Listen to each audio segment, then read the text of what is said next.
Assalamualaikum warahmatullahi wabarakatuh. Halo semuanya, perkenalkan nama saya Anissa Rumaisa Siregar dengan NIM 061940351944 kelas 8 TIB. Hari ini untuk mata kuliah Embedded System dengan dosen pembimbing saya yaitu Ibu Irma Salama STMTI, saya akan mempresentasikan mengenai sistem embedded yang menyertakan sistem operasi. Baik, langsung saja kita masuk ke pembahasannya. Untuk yang pertama adalah pendahuluan.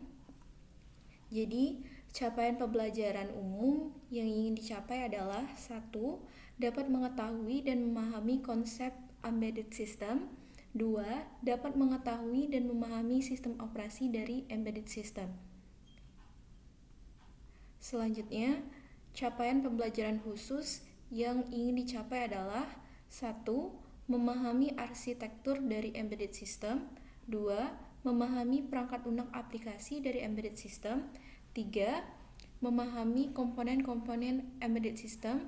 4. Mengetahui dan memahami pemrograman embedded system. 5. Memahami pengujian dari embedded system. 6. Mengetahui dan memahami aplikasi embedded system. 7. Mengetahui dan memahami debugging embedded system. Selanjutnya, tujuan yang ingin dicapai adalah 1. Memberikan informasi dan pemahaman yang lebih mendasar mengenai embedded system. 2. Meningkatkan pengetahuan dan pemahaman tentang teknologi ini dan memperluas penggunaannya di berbagai industri dan aplikasi. Baik, selanjutnya kita masuk ke tahap pembahasan. Yang pertama, saya akan menjelaskan mengenai arsitektur embedded system. Jadi, untuk arsitektur embedded system itu terdiri dari sensor, analog digital converter, prosesor dan ASIC, lalu digital analog converter, aktuator, dan memori. Selanjutnya saya akan menjelaskan satu persatu mengenai arsitektur embedded system ini. Yang pertama adalah sensor.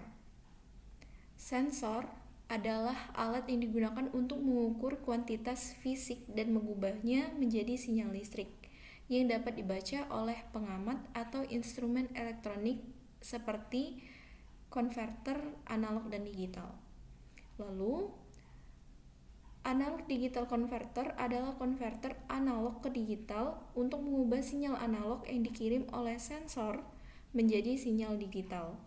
Selanjutnya, prosesor dan ASIC adalah prosesor untuk memproses data sehingga dapat mengukur output dan menyimpan ke memori.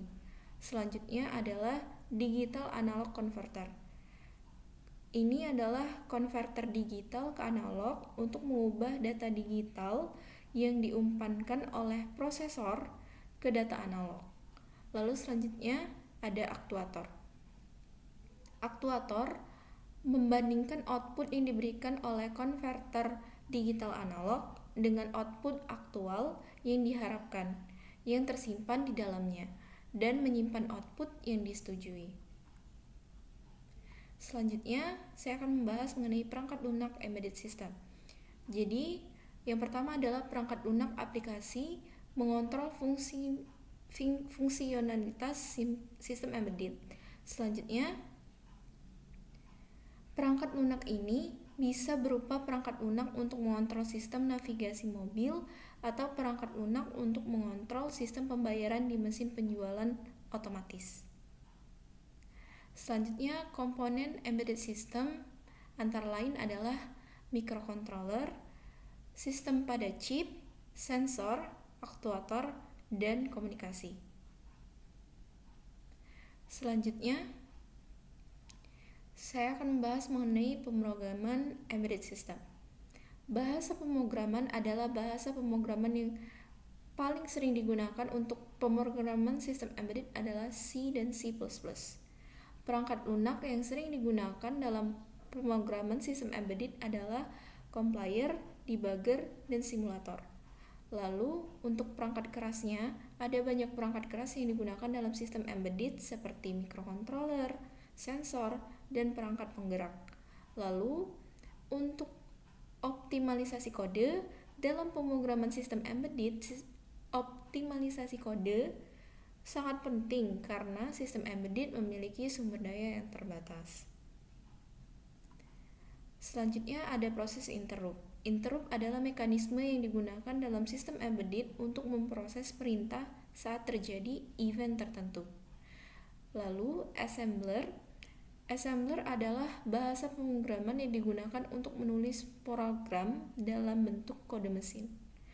Selanjutnya, sistem operasi yang sering digunakan dalam sistem embedded digunakan untuk mengatur tugas-tugas yang dilakukan oleh sistem. Selanjutnya, saya akan membahas mengenai pengujian embedded system. Strategi pengujian sistem embedded adalah strategi pengujian yang mencakup rencana pengujian, tujuan, dan kriteria pengujian, dan jenis-jenis pengujian yang dilakukan. Pengujian perangkat keras meliputi pengujian keandalan, stabilitas, dan performa.